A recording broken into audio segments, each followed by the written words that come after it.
ako. Oh, hi ganda! Anong hanap?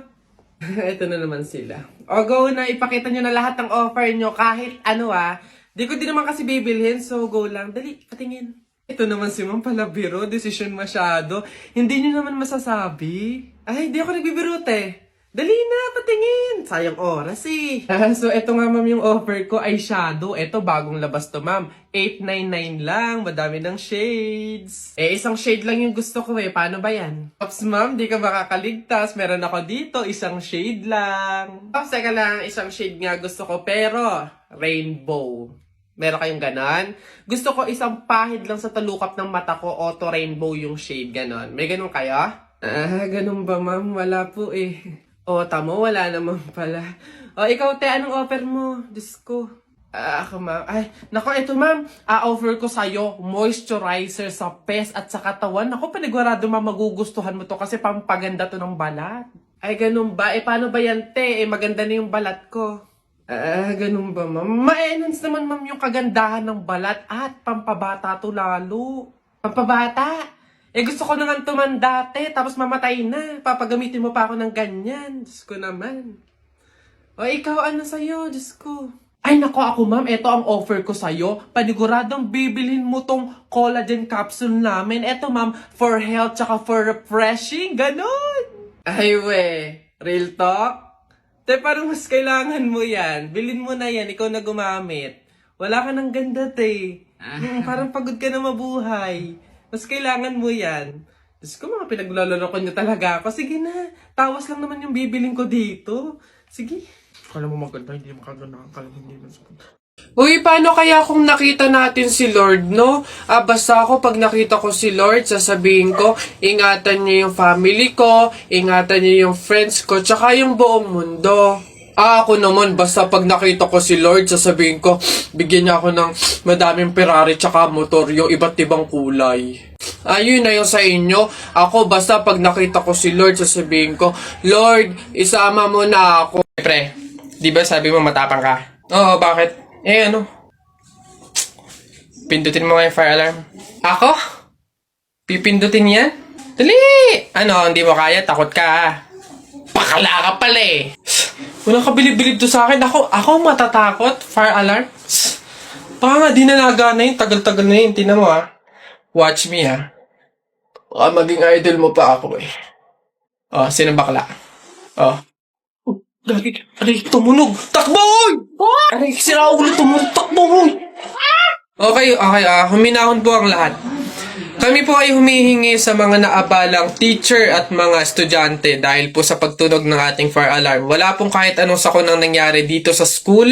Sadyang meron lang po talagang mga estudyante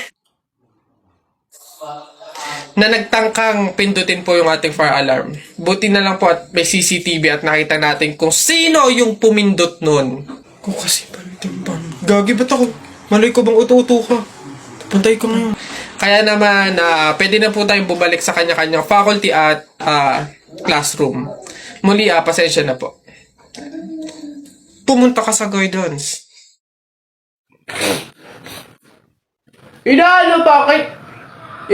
Bakit na ba nayabang mo? Panapok,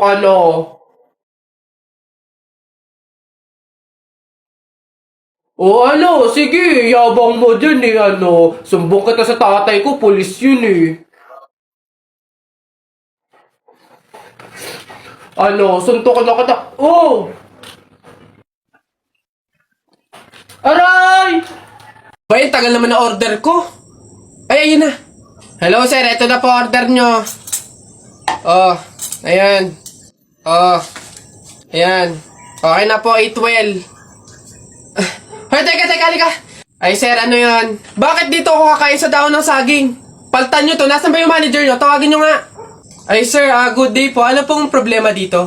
Yan kasing service crew nyo, dito ako papakainin sa dahon ng saging. Ay sorry sir, mali yun na ibigay. Dahon ba yun ng saging? Mali, dito pala dapat. Yan. Sa plastic kayo kumain. Ababastos nyo ano ba problema Hindi ko kasi alam kung bakit dito nyo ako pinapakain sa mga to. Hindi mo alam sir? Tignan mo yon. Diba CCTV? Ikaw lang naman yung lagi naming nahuhuling nangunguha ng mga plato namin. Hiyang-hiya naman kami sa'yo, ang kapal na mukha mo. Naubos na yung mga plato namin dahil sa'yo. Hindi ko alam kung bakit ang hilig-hilig yung manguha ng mga kasangkapan ng mga fast food chain. Tapos magtatanong ka pa kung bakit diyan ka namin pinapakain. Swerte mo pa nga may kakainan ka eh. Kainin mo yan. Anak, kunin mo na yung mga plato. Kakain na tayo. Sige, Nay. Nay, eto na po yung mga plato. Anak, akin na. Hoy! Nakoy, balik mo yan! Bawal yan, pamahiin yan. Hindi pwedeng pagpatong-patungin yung mga plato. Malas yan dito sa hapagkainan. Ha? Nay, paano? Basta dalhin mo yan dito nang hindi pinagpapatong-patong. Telay, nako. Una na ako, salamat sa pahapunan. Ay, nako, sige, ingat ka, walang anuman. Sige po, tita, ingat po. Bye, salamat ulit. Sige. Anak. Nay, bakit? Iikot mo yung plato, bilis. Ha? Bakit, Nay? Basta pamahiin yun kapag aalis yung tao galing sa hapagkainan, iniikot nila yung plato para walang mangyaring masama dun sa aalis. Ha? Ganun ba? Sige, Nay. Wait! Ano ba yan? Ikaw talagang bata ka? Ha? Nay, sabi mo iikot yung plato. Iikot mo na ayos. Ay, Nay, sorry. Pag sa bastos talaga ng batang. Uy, pre! Ano na naman? Eto na nga, pre, ikikwento ko. Naniniwala ka ba sa mga pamahiin? Ba, hindi ako papaloko sa mga ganyan, mga pang-uto-uto lang yung mga pamahiin na yan. Ay, nako, pre, ngayon, kailangan mo nang maniwala. Bakit naman? Anong mangyayari kung hindi ako sumunod sa pamahiin na yan? Ay nako pre, hindi mo na iitanong. Nung hindi ako sumunod dun sa pamahiin na yun, may nangyari sa aking masama. Ay ano yun? Ano nangyari? Hindi ko kasi sinunod yung pamahiin na kapag nakabasag ka ng pinggan, wag na wag kang lilingon kasi tsak na may mangyayari sa yung masama. Na-experience ko, may nangyari talaga sa akin. Bawal lang talaga sabihin eh. Kaya, mas mabuting sundin mo na lang. Ayan, daya naman. Ba't hindi pwedeng sabihin? Pero sige. Ano yung pamahiin? Pag nakabasag ako ng pinggan, wag akong titingin sa likod kasi may mangyayari sa akin masama. Sige, noted. Susundin ko yung pamahiin na yan. Nay, anong ulam? Ay, nabasag ko yung pinggan. Huwag titingin sa likod, pamahiin yun. Masama yun, may mangyayari sa'yong masama. Huwag kang titingin. Teka lang. Paano kung inuuto lang ako nun? Paano kung hindi naman totoo yung mga pamahiin na yan? Diyos ko po. Hindi ako papaniwala sa mga ganyan. Ay! Sorry po! Ikaw na bata ka, humanda ka talaga sa akin. Kasal ko pa yan, tapos binasag mo lang? Ha? Pasok! Garote talaga yung aabutin mo sa akin! Pasok! Magtanda ka yung bata ka. Kaya pala bawal lumingon. May mangyayaring ang masama. Maglalayas ako, sakit-sakit ang palo nyo.